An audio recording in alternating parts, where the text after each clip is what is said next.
It's Tuesday, and you know what that means. A new episode of No Filter. I am so happy to talk to this family member. He was a ray of light for so many of us. In the past 18 months, I don't know what we would have done without him. What he did with his IG live dance parties was a gift and a healing and a blessing. And I'm so thankful to him for so many times that I was able to join him and lift my spirits and keep me positive like he did for all of us. This year, he received the NAACP Image Award and has received many accolades and honors from publications all around the world. Last year, he got the BET Hip Hop Award for Best DJ. I can't think of a better person to get all those accolades and more. Trust me, there's more. And as we come out of lockdown, I can guarantee that he will be in demand. But we will never forget this time. He will be part of history. Please welcome the one and the only Derek Jones, aka D-Nice. That was like, I was about to tear up in here. How are you? I'm fantastic. How are you doing? I'm good, sir. I know you are a hard-working man. Can you tell us what you've been doing in the last 24 hours? Oh, the last 24 hours. Well, obviously, you know, hanging out with my daughter. My 9-year-old was with me. And last night I played Ron Isley of the Isley Brothers. I played his 80th birthday party. Wow. And that was absolutely amazing just to be able to play music for Ron, and Earth, Wind, and Fire were there, and so many of his loved ones.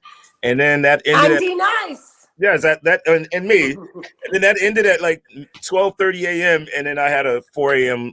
Wake up time for my daughter's Zoom school. So it's been 24 hours of. Because she's zooming from the East Coast.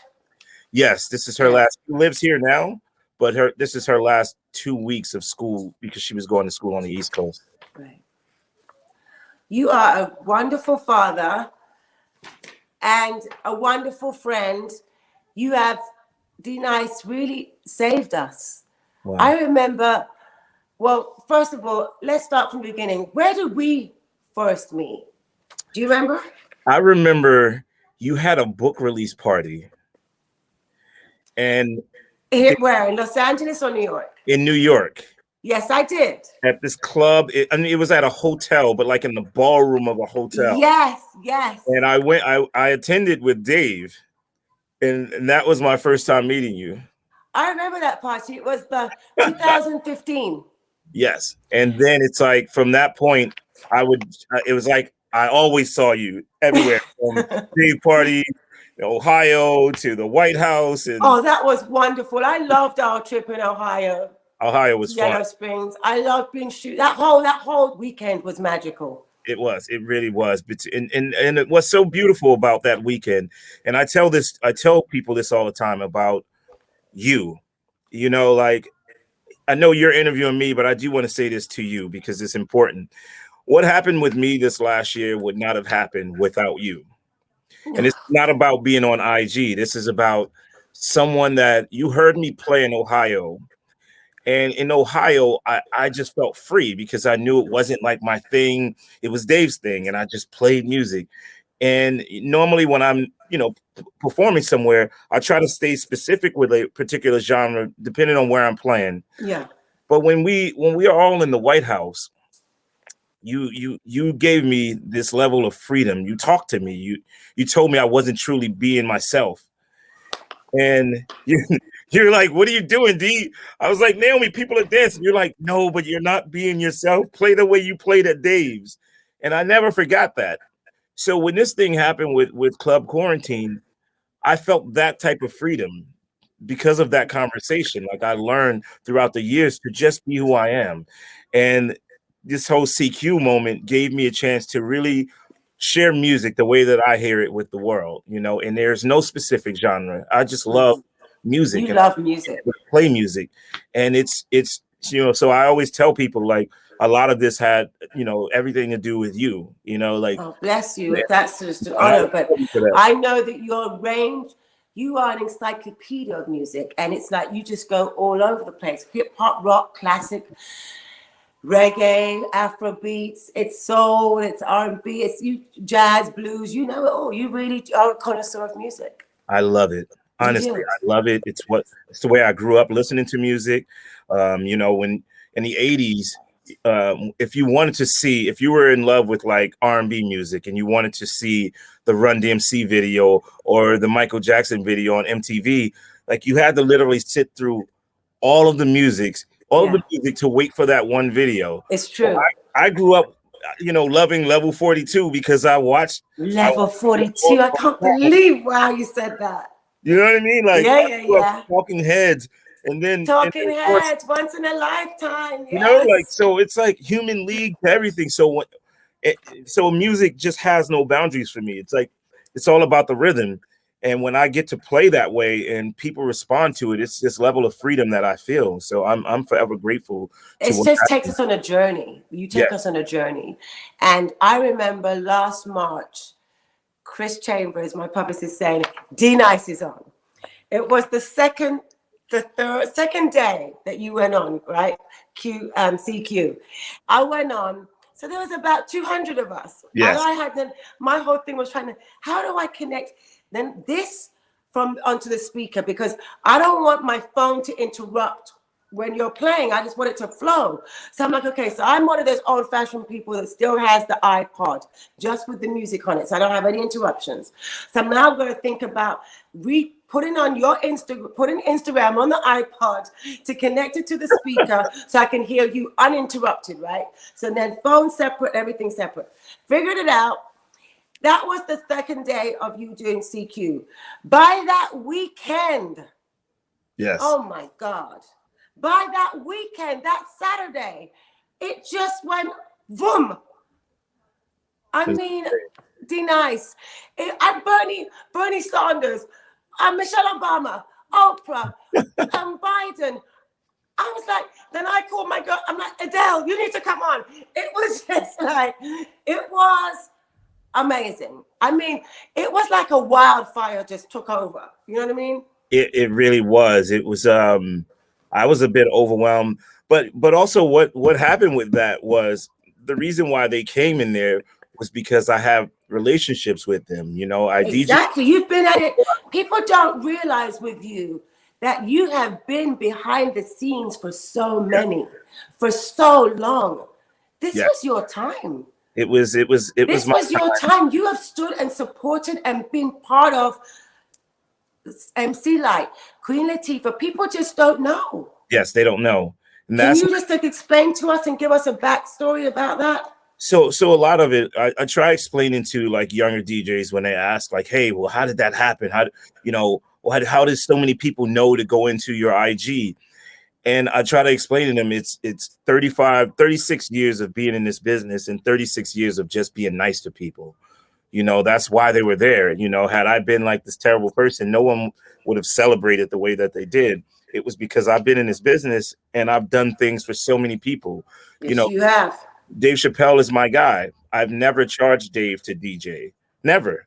I don't ask Dave to send me a plane. I don't do any of that. It's like if you're just been there. Yes, you're my friend.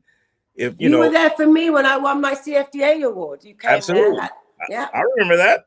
Mm-hmm. You know, and those moments are, you know, those moments are hard to come by, and those types of relationships. So when this thing happened with me, yes, I've worked with Queen Latifah back in the day. I produced on like her first album.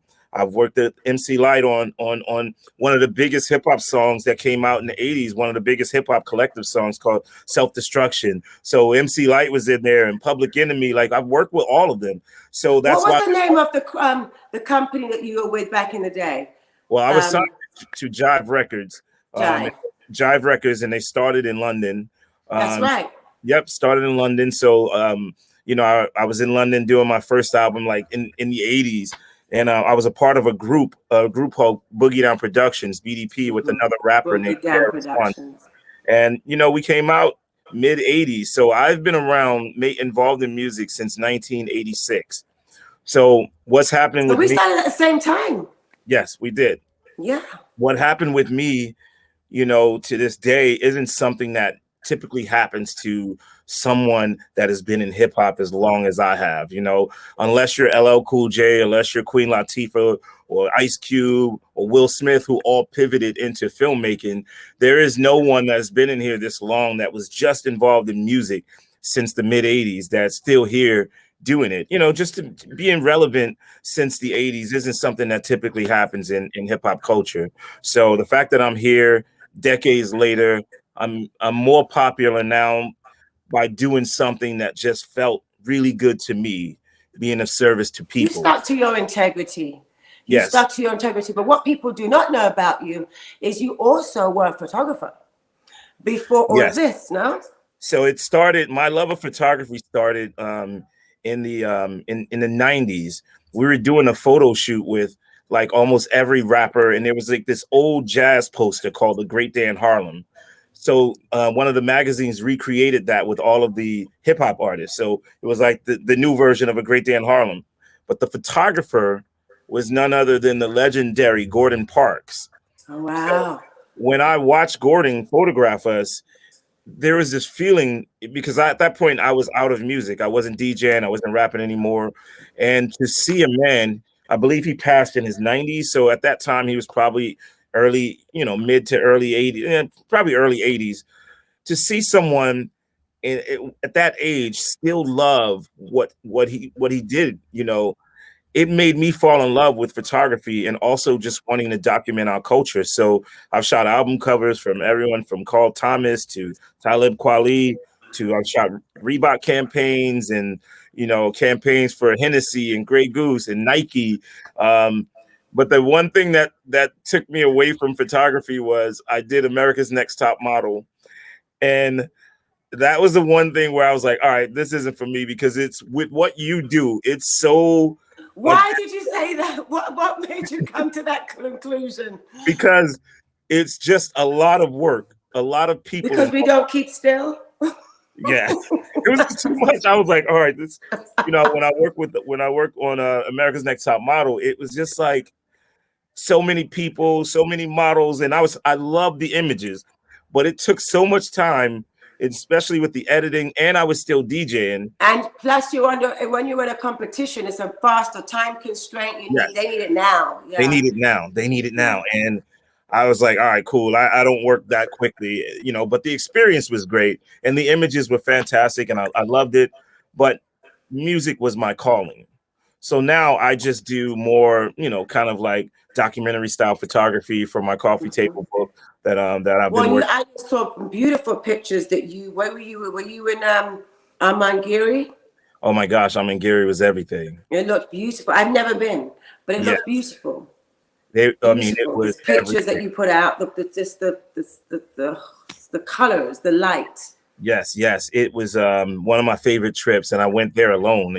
Sometimes you need some time, especially with all that's going on in the world. And you've been in demand. You've been in demand for over 15 months straight.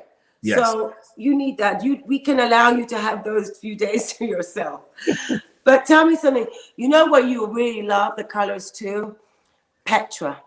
Oh, I've never been. Jordan and Wadi Rum, the desert is incredible. It's like a painting. You can't imagine. You're gonna love. I went out to I have something coming up in that part of the world. Oh, in fall. I will let you know. And a lot of your family friends will be invited. So tell me, what was your first break then into music? You were behind the scenes for so many, but what was your break that was for you? Okay, stepping away from photography and saying, okay, I'm really going to stick to music. So my first break, and I told our buddy Dave Chappelle this story, and I'm going to tell you what he said to me. He asked me, he was like, we were watching his last Netflix special together, and when it was over, he said, how did you break into music? When I was 15 years old, my cousin's boyfriend was a security guard at a men's shelter in Bronx, New York. So I lived with my cousin. She was like 19, 20 years old, small child. And my great grandmother lived there as well. And my great grandmother and I shared 2 sofas in the living room. It was a very small place, And my cousin's boyfriend worked at the security as a security guard and asked me to come over and if I would cook him some food and bring it to the shelter for him to have lunch. And I, when I was a kid, I still cook, but I used to cook a lot then. Whipped up some food, walked, obviously it's in the 80s, no Ubers. We didn't have money, so I couldn't take a taxi. And I walked, it was like 3 miles to the shelter to give him food. And the rapper KRS-One, he wasn't known then, but he lived in the shelter. And the guy who started our group, who also taught me how to DJ, was a social worker in the shelter. So when I told Dave the story, he was like, "Do you hear what you just said? You walked 3 miles with food to feed your future." And that's literally what happened. Like by taking this food there, and I met, KRS-One and Scott LaRock, and they immediately put me in the group, and then my life changed. Just like that. So just like that. So that's have you found in your life that you've had many stories and what's the word you call that?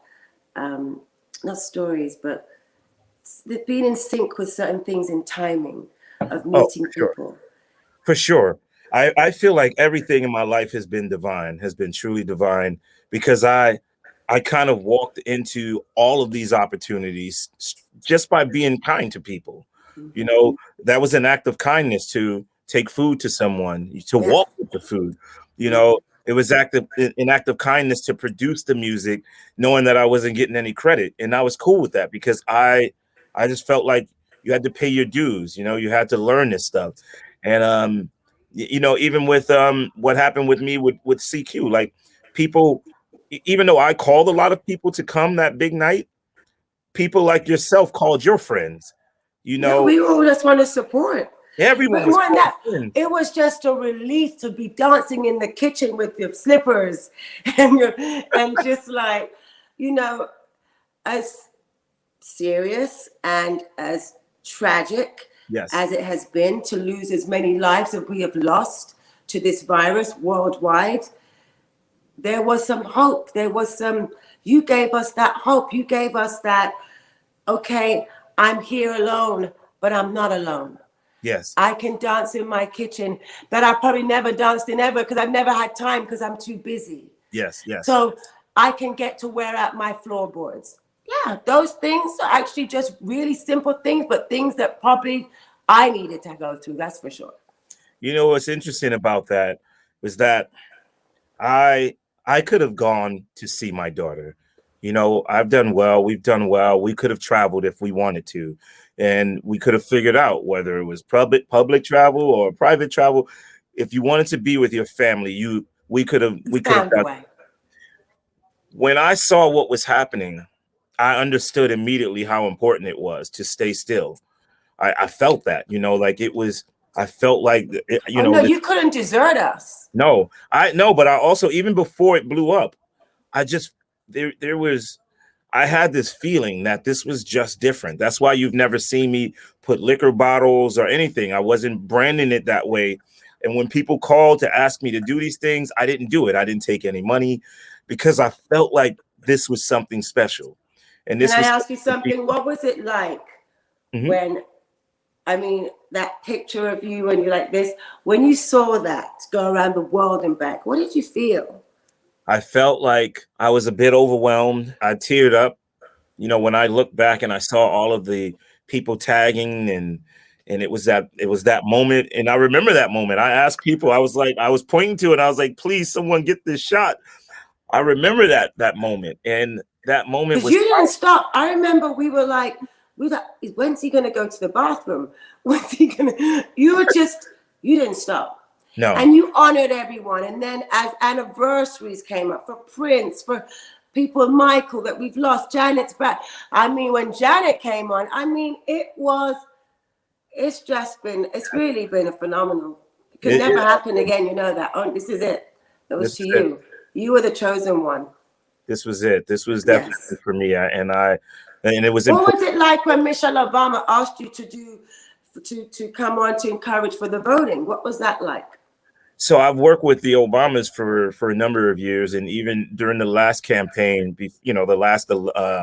campaign he ran for his second term as president, I was a surrogate So I was one of those guys who would call, reach out and make the phone calls and radio stations and do interviews and talk about Obama. And specifically, I was speaking about voter registration. And, so I've always been involved to do that with them. Yeah. When I reached out to her team, when that Saturday morning before she actually came onto my IG, it was funny to try to tell someone like, hey, I have this party. I want to see if Michelle could come, but it's on the phone. It's a party. And that was like the hardest thing to explain to someone. And, they told me, they were like, I don't know if she's going to do it, but I will ask. And the fact that 10 minutes before she popped in, I received a phone call that said like, all right, she's going to come in. I started freaking out.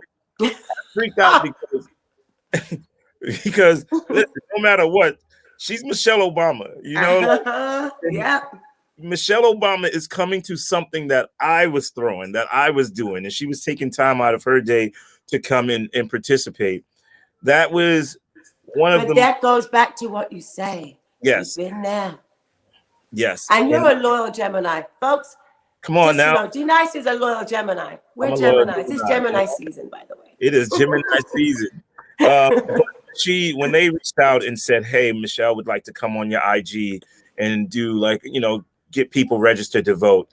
That was like everything to me, because I knew that at that moment, people understood the importance of what I was doing. Oh, and the importance of the word of mouth, and it was from all ages, all generations. Yeah. And that's how you and I remember. You tell your the story of at the White House. We went to that event with Dave, and you were playing. But what I remember is when you did turn it on. Oh my gosh! President Obama was, and we thought he went to bed. That's what we thought. But then I remember he just showed up again because you played a tune. I guess he couldn't contain himself, and he came back down. And I don't think that White House has ever seen dancing on those floorboards since that night. No, I bet you not.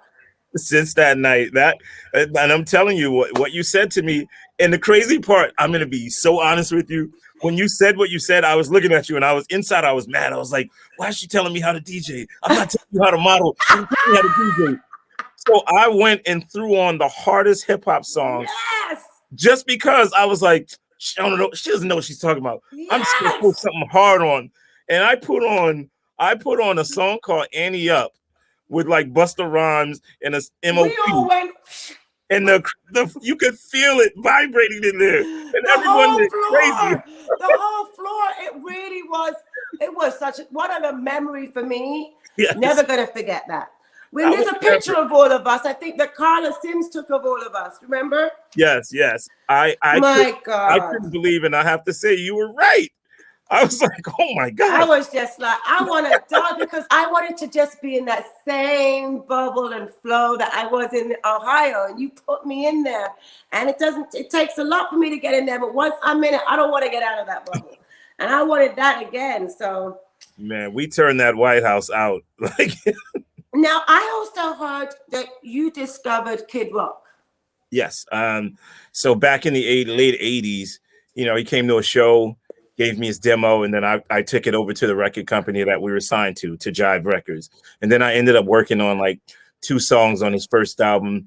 And, we were friends for a very long time up until like last year. Last year, I was like, no disrespect to him. I try to separate politics and friendship. I try not to, because everyone. Why, is he a Republican? Yes. Oh dear. Yeah, he was a big time Trump supporter, and with everything that was going on with Black Lives Matter, it was tough for me. You never want to lose. Do you think you guys, if you ever saw each other, will be able to sit down and just talk about it? I mean, maybe we'll hug it out, like the thing about it is we discussed this before even that moment. We talked about it one day over cigars, and I said to him, I was like, man, you got to stay out of it. It's so divisive. Like, it's a tricky thing as an artist, like you can support whoever you want to support, but the way he was just going so hard for Trump. And look, I just knew who Trump was because I'm a New Yorker. So it wasn't just about his politics and his policies. It was just as a New Yorker and everything that was going on in New York back in the day. I was never a Trump fan. And I just felt like what was going on was just very divisive. And I couldn't. Can you believe it's 1 year of George Floyd? Yes, 1 year. 1 year. 1 year. I mean, when you think about it, we've experienced so much in 1 year. Really? We've lost a lot of friends. Yes. COVID. Yeah. To heart attacks. Yeah. Due to depression. And can't celebrate them. Can't give them the send off they deserve. No, could not give them the send off they deserved. Then we've had premeditated, with intent violence against innocent people that don't deserve it just because of the color of their skin. I mean, the violence went up in the sense of it seemed like the coronavirus set in and the authorities got more violent. It's like I thought they were going to be more compassionate. Yes. During this time, a lot of people lost compassion. But during this time, so many of us found each other. Like I feel closer to you, even though we had not hung out for nearly, a year and a half to 2 years. Yeah. But because of the music, and not just the music, the community that we built, because you were in the first 200 and you stuck it out throughout the entire year. I would go to bed. I would wake up in the morning in Africa and D-Nice would be on, and I'd be like, okay, let me just pop in there. I loved it. So I feel closer to the people that I do love, and that's like, it's so beautiful to feel that way. And even about people that I don't even know, like there's so many people that have been in this virtual club quarantine. I don't even know their real names. I only know their screen name. And I get so happy when I see the names pop in. Yeah. And it just means so much to me that even nearly a year and a half later. Well, Donnie Wahlberg too. Donnie's my guy. Yeah, I saw. Yeah. I mean, Halle. We know you love Halle now. I love some Halle. Not like that, but I love some Halle. What inspired you then? Because even with club quarantine, you could just sit there and soak it all up for yourself. This is mine. I created this. This is me. But you didn't do that. No. What did you do? You shared it. Yes. You shared it and you gave your platform to other young, inspiring DJs. Tell us how that happened to come up with, to you. How the idea came up. I remember as an artist, coming into the business, I wish someone would have given me a different type of opportunity. But it wasn't for me because I wouldn't be where I am right now. I think part of that feeling from in the past was really to learn these lessons, to not be that type of person that just held things to himself, so when this blew up for me and I would look at the other DJs, like their numbers, I was like, man, I can't go on every day, but it would be nice to see someone else and treat it like it's a real club. Like, if you go to a club every day of the week, you're not going to see the same DJ. So it's okay. Even though it's my IG handle, put someone else in there. Let them feel let them know what it's like to feel when there are 10,000 people or 20,000 people in there. Let them have that opportunity to do it. And, the same way that I could do it with Michelle Obama by hosting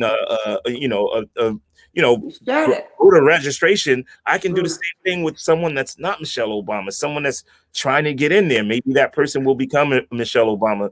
Maybe that person will then share their platform with others. And, I love that I was able to do that. And I'm going to continue doing that, even when it's wonderful. That's wonderful. Yeah. Now, will you take them under your club quarantine label? Well, no, because I'm not. There's so much going trying to put out DJs. Yeah, I don't want to manage DJs. What I want to do is to just provide them. So when I am in their town, hey, I will use local DJs to just give them a shot to have that moment of their own. And I'm doing it now with Club Quarantine because we're going live with it now, starting at the end. Oh, let me not even say that. We haven't announced it yet. So give us an exclusive, please. I almost said the date. No, they're going to kill me because we're trying to lock in. We're trying to find. Okay, so are you going to be touring? Oh, yes. I'm starting. Are we touring? We're going to get to see you in person. Yes, in person. Worldwide, or is it just America right now? No, for the first 4, it's America and London. America, London. Yes. Okay, I need to know. I need to know those dates and those places. American London for now. Yes. You got to, you know what I'm going to say. You know it. We cannot miss our brothers and sisters on the continent. No, we cannot. We can't. Before this interview, I was playing all Motherland vibes. You know, like I love just music from Africa, period. You know, so yes, I have to. Yesterday, someone sent me. I should tell you that yesterday, Johnny Ive sent me this album that I haven't actually yet played. It's called The Ethiopians. Okay, it's like from 1969 to 1974. I sent it to you. Okay, perfect. So Johnny sent me this. So I was like trying to check this one out. But music is like, I mean, in one of my most special moments, you know, I just became a mom. Yes. I had Bob Marley playing. Yes. I mean, that's my roots, you know? It's my roots. I love it. You know, Marley is, and that's another thing. I did a lot of work with Marley family.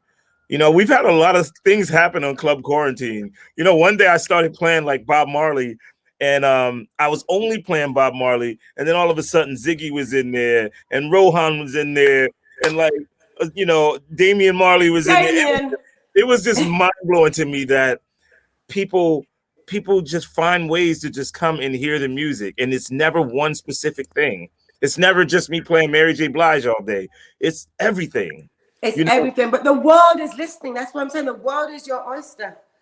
Man, so now, let me just ask you this, because I know you got to go because you're a busy man. The products now, you've got D-Nice, brand D-Nice, right? Yeah. Yes. What is included in that brand D-Nice? What are the products in there? So Brand Nice, which is my holding company, and it's something that I've been doing for roughly around 12 years when I was with my web development and production and in investing. It all falls under Brand Nice, and it's growing now. So like now I have my Ford commercial. Is that Ford cars? Yeah, so I did I have a commercial, and then I shot a second commercial recently for Ford. Yeah, fantastic. So all of this happened because of Club Quarantine. Because when you think about it, I've got to get that. I'm gonna go look at that commercial when we go off. I'm gonna look at that commercial. Ford commercial, then. Yes. So I have another commercial that they're editing right now for Black History Month, and I just have a bunch of deals that I'm doing. You know, I have just a bunch of endorsement deals. I have the book deal that we're about to sign.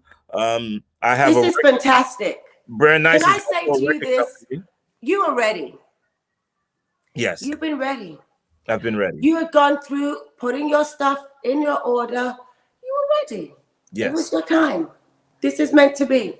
And I'm so happy. And we all couldn't be happier for you. There's not one person I don't know who's happy for you, not happy for you. Everybody's that's what our buddy Kirby said to me the other day on Saturday. Yeah. We were sitting at the table for obvious reasons because of you, and Kirby, he said to me, he's like, you know, man, he's like, everyone that I know is just so happy for you. Really? And that's a beautiful feeling because it doesn't happen without people, you know, and that's why it's important for me to give back, you know, and I'm establishing a foundation right now. You've given back. You're about to give back in a different way. Yes. And which is, you know, and it's a teaching in a certain way too. It's a mentoring that you can do as well. Yes, absolutely. Know? That's actually from your hat to your toes. We want a piece of you. They can have a piece of me. Oh, pieces away. And I have to thank Dave Chappelle because Dave brought us together. Yes. And Mama Beth Ann I love her so much. Let me check D-Nice's number. And I said, no, Mama, that's the right number. Mama Beth Ann didn't realize that so many people were calling that I turned my ringer off. So I leave the ringer off most times. I mean, it's a beautiful feeling though, but it does go nonstop. But I remember when I called you, like the second week into Club Quarantine, and you had gone to bed at 4 PST time, and you were waking up in 2 hours to go on to a morning show. Yes. And you had not slept, and you were not really sleeping. Truth be told, I haven't slept normally in a while, but it's okay because I needed to do what was happening for people. And you know what? You can sleep when you're dead. Who said that? President Mandela. And amen to that. I agree. Absolutely. So what was happening was too important to just lay down and go to sleep. Like, no, you know, if I need to stand there 12 hours because the energy is good. And the other thing that people don't realize, and you notice from when you initially started your show, you were doing it straight up on IG. And as you were interviewing people, you can read the comments and you can read what people are saying. Yeah. You take that energy in during the show. So while I'm DJing on IG, I see these comments and I see what people are saying. Like, my gosh, I needed this today. Thank you. Yeah. Thank you. Yes. When you read that, and especially in the beginning of the pandemic, where we didn't everything, there was Didn't so know what was going on. Those comments were heavy. So there was no way that I could like just play a set for 30 minutes and then leave. Like, no. We didn't even know if we were breathing, if we were to go outside and breathe the air, if the air could knock us down. You know what I mean? We didn't know if it was the air, we didn't know anything. And that's why you were so important, because we were I never went past my threshold for 3.5 months. Yes. So, you know, it was you a part of my, you know, it was like when I finished all my chores and my things I had to do for the day, I got to unwind with you. Yes. And enjoy myself and dance around my kitchen and be happy and go to bed exhausted and happy. It made me happy every single time your name popped in there. I'm not even gonna lie to you. I was like, I just love her. Like, she's so supportive. Like, that's what I was feeling. And then you would invite your friends, your long. What about when I got Christy, Linda, Christy, and like, come on. and now, like, I follow them, they follow me, they leave comments, and I'm like, this is just. I was like, Christy, Cindy, Linda, we gotta go on to D-Nice now. I'm like, I love them. This is awesome. This is awesome. This is awesome. But I appreciate you so much. I appreciate you, and I'm so happy for you. God bless you. God continue to bless you, and do never leave us. Oh, never. This is in the history books. You will go. Yes, trust ma'am. me. In the history books, you will go. I'm not leaving. Of getting through. Music is better than any medicine, any pills, any chemical drug they can give you. Yes. Music is the best healer, and you have given us that. Well, you know, you're stuck I love with me you for so life. much. I love you too. You're stuck with me. I'm stuck with you. We're family forever. I can't wait to see you again. Thank you for having me here. Bless you, and thank you for being on No Filter. Thank you, D-Nice. All right. Derek Jones, everybody. Thank you, D-Nice. Thank you. Thank you. All right. Oh my God. We just had Derek Jones, aka D-Nice. What an inspiring story. I mean, listen to how he's been consistently over 36 years just helping people, working with people, helping people, working people, never taking anything for it. And look at the payback. So deserved. I think we all feel that same way. I hope that you like this video and that you subscribe to my YouTube channel. This could be my last show and taking a little break, or this may not be. Please like this video and subscribe to my YouTube channel. Saying to you, brown girls out.